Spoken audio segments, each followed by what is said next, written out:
Hi everybody, welcome to my channel. This is Mora and I make videos about traveling to and living in Mexico. And I just got back from a quick trip to California to visit my son and other family members.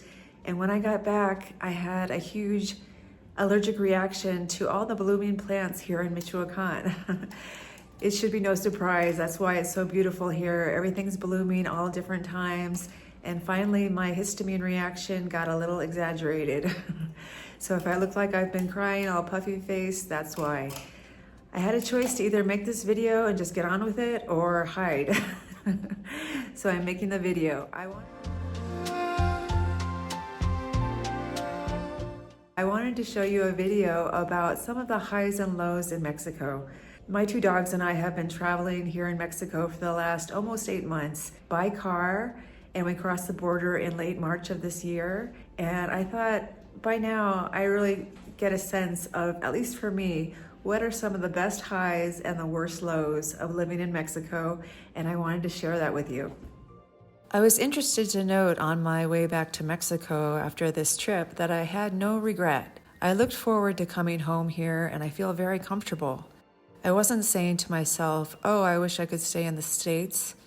Not at all, and that tells me a lot about my own satisfaction with this part of the country and my own comfort level here. One of the things I like about that, it's not the first, but it's one of the handful of the first places I've lived in Mexico that feels to me like real Mexico. You know, it's not built around tourism, and there are just a lot of nice, really hardworking, middle-class, regular people here, and I like it. We've been near Pátzcuaro in 𝐕𝐢𝐭 now for over 2 months, and I don't plan on leaving anytime soon, although there is so much more of Mexico I want to see. I think it's important to know that these are very subjective feelings and that what might bother me could be no problem at all for you, or what gives me great joy might not even show up on your radar. We are all different, but this is my take on the pros and cons of living in Mexico. If you've been following my channel, you know that I have already shared a lot of the highs of living in Mexico.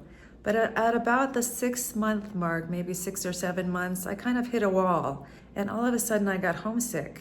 I think the initial months of excitement and adventure had blunted those feelings for me. But around that time, just like 6 weeks ago, I started feeling homesick. I just wanted to walk down the street and hear my own language. You know, I wanted to go into a restaurant and know what to expect.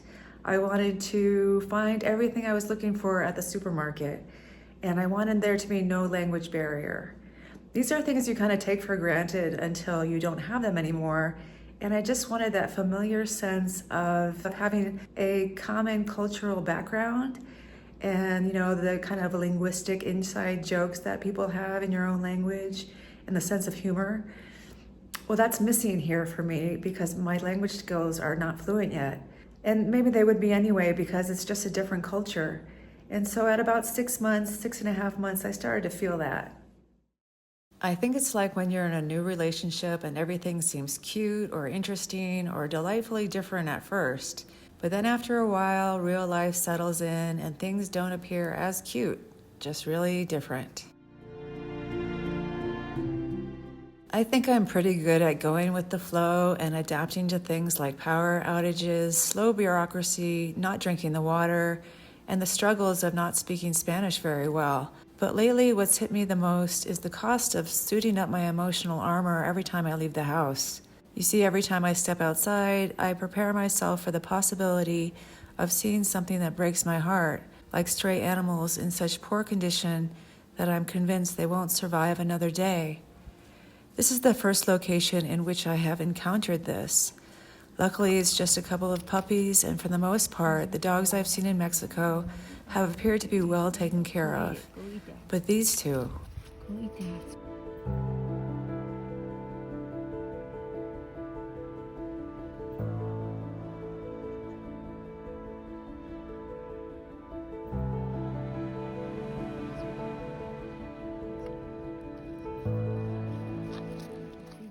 That's Handsome. That's what I call him. And I think he's the dad of the puppies. For a while, I think he was eating all the food I put out because she was not gaining any weight. She was, because she's a bully. Now I have to make sure that this one gets enough food. I don't know what the people around me think about me feeding these animals, and honestly, I avoid talking about it because I don't want to have any confrontation or ask questions that will make people feel defensive. But I can't watch them starve to death right in front of me, so I've been feeding them for a couple of months, and I'm concerned what happens when I go. I'm really confused about it because every other dog on the block is well fed, and the people are very well fed. There doesn't seem to be a problem, but I don't feel comfortable asking. I just go out there and feed them once a day. So I'm sorry if that was hard to watch, but it's the reality of the situation. Sometimes you find that in other countries, and in fact in the United States too, I'm afraid. So that is definitely, for me, one of the downsides of living in Mexico.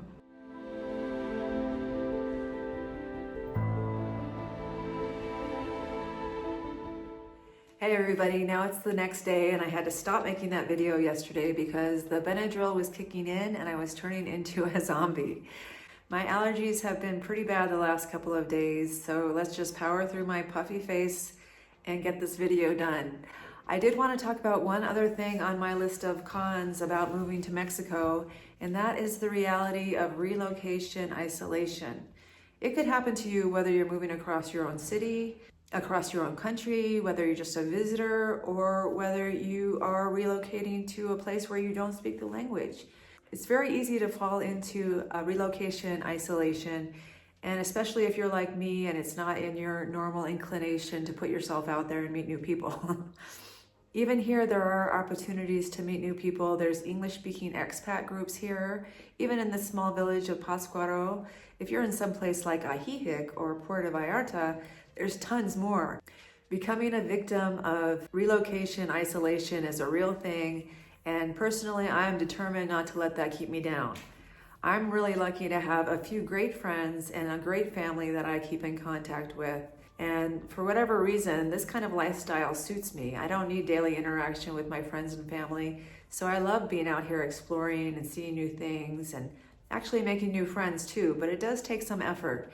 So I would say if you're concerned about moving to Mexico and you're concerned about developing a social circle, it is totally doable. I've seen opportunities here that I plan to take in the future for volunteering, for get-togethers for English-speaking people, and also to meet Mexican people to help me learn the language and show me around places around town that I have yet to discover. So there are many opportunities to make new relationships. Don't be worried about relocation isolation. It's something you can definitely take steps to avoid.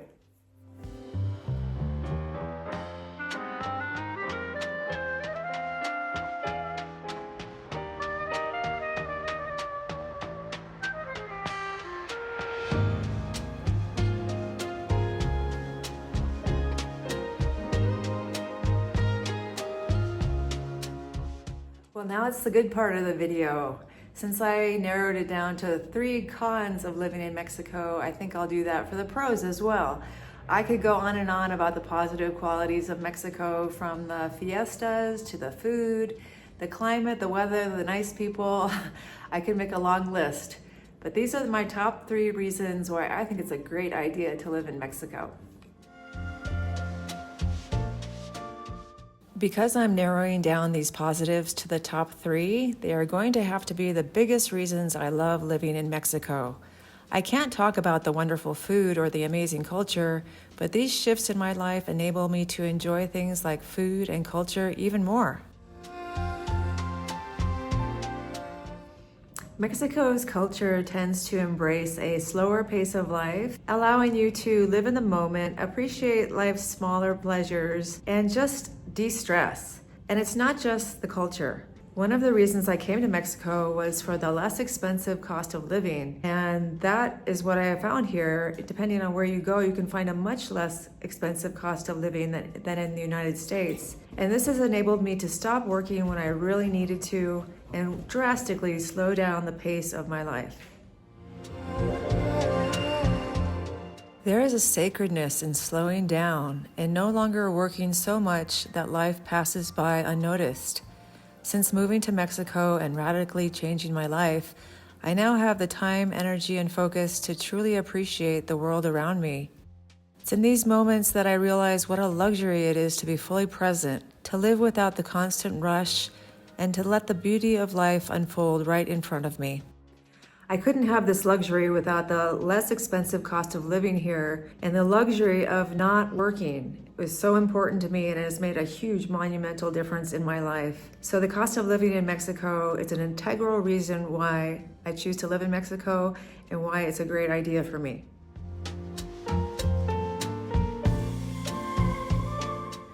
Number 2, a renewed sense of gratitude. Being immersed in a new culture with fewer material distractions can deepen your appreciation for what you have, from health to relationships. But being in Mexico has made me take a good look at what mental distractions I've been using for years and what, if any, value they lend to my life.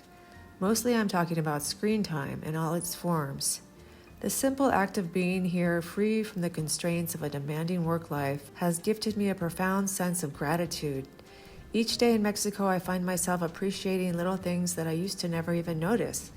A warm breeze rustling the oak leaves, the laughter of children playing in the plaza, or the taste of fresh local fruit. This newfound gratitude isn't just a fleeting feeling, it's a lens through which I can now view my life.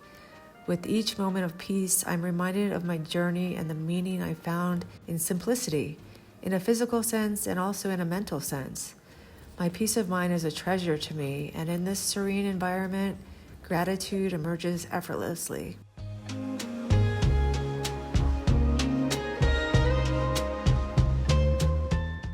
Sometimes I really remember in my body and my mind how it felt to get up every day and live a life that I just didn't want. To go to work at a job that I was beyond sick of and that was draining my soul. I remember these things vividly so that I don't take my life here for granted. That feeling of heaviness and dread and just trying to get through another day and thinking, just don't think about it, just do it over and over and over every single day. I'm so grateful that my life is here now. I remember these things vividly because I never want to take that for granted.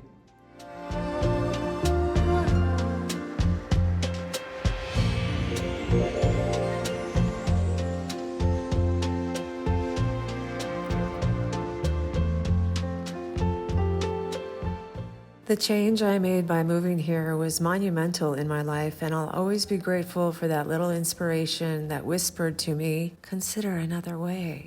And for the strength I had, for unknown reasons, to actually consider it and then do it. I'm so grateful.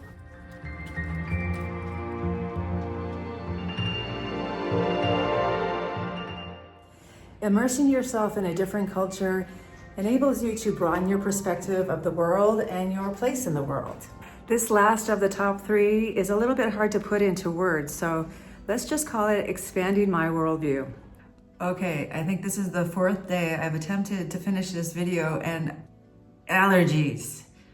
So pardon my sunglasses. I recently looked back on something I wrote when I first got to Mexico, and it was about the relief of being here and the feeling of just happiness that it didn't feel like someone was about to jump down my throat all the time. A lot of people who come to Mexico have tried to describe this feeling. It's more than just a de-stressful feeling. And it's not like my life was full of confrontation in the United States. No, that's not it. It's more of a feeling of tension. Like you don't know if that guy ahead of you in line at the grocery store is going to lose his temper, or will you witness road rage on the freeway today? Or if you sit on a public bench for a second, will someone with clear mental health issues or drug problems come and confront you about something? But wait, no one in the United States sits on a public bench anymore, unless you're unfortunate enough to live on the street.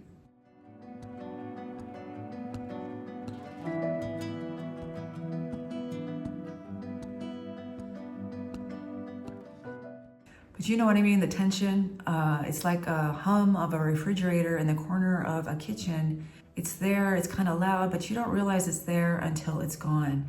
And this kind of tension can really wear you out. I kept expecting to feel someone ridicule me or criticize me or cancel me or in other ways judge me for just doing normal human things in a normal human life. And that's the way the culture is in the United States right now, unfortunately. It's in our media, it's in our news, entertainment. A lot of people's greatest heroes are the ones with the sharpest tongue who could own their enemies with cruelty or meanness or virtue signaling. They don't use logic or reason. It's just a matter of a quick wit and a sharp tongue. And Mexico just doesn't have that kind of tension. There's a gentleness here, a sweetness. People greet each other with politeness. People are slow to negative emotions. And so things are just different here. It's calmer. There's a weight that has been lifted. And it's hard to describe unless you leave it behind and come here.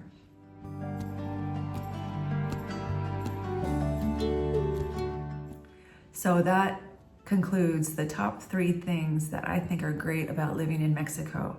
I wish I could give you a more tangible third reason, but really that is the biggest reason. And like I said, if you don't know you're under that kind of tension, stress, and then you leave it, it's like a huge weight has been lifted and it's a joy. And it's a big reason why people come to Mexico.